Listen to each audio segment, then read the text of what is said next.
Dok, sabi niyo po sa report niyo dito, kailangan ng mas comprehensive na risk management strategies.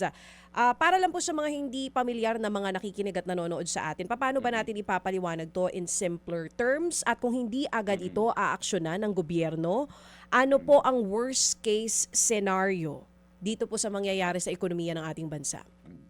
Salamat DJ Chacha. No? So pag sinabi kasi nating risk management, hindi tayo reactive, no?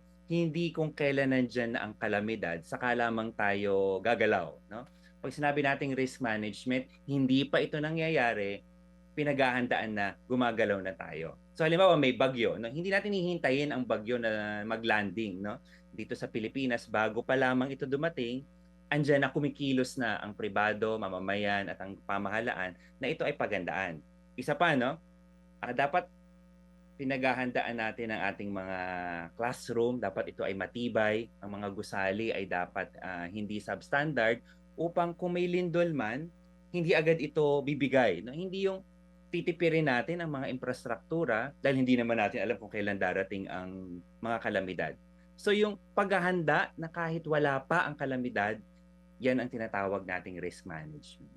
At kung hindi po ito gagawan agad ng aksyon ng gobyerno, or policy Kung reforms, kailangan din po ba natin?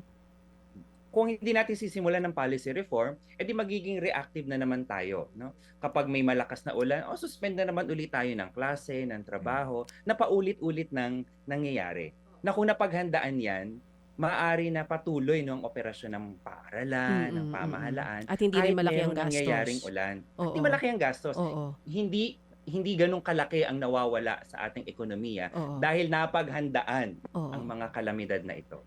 Mga kapatid, brothers and sisters, saan ka pa? Dito na tayo sa totoo. Dito na tayo sa True FM. Mga kapatid, mag-subscribe and follow po kayo sa social media accounts ng True Network PH. Yan po kami. Hanapin nyo lang True Network PH, Facebook, Instagram, YouTube, TikTok, and podcast. Mapa-Apple or Spotify man yan, mahahanap nyo kami. Lahat ng mga napapanood at napapakinggan nyo po sa programa, nasa social media accounts namin yan. So, paano mga kapatid? See you sa social media!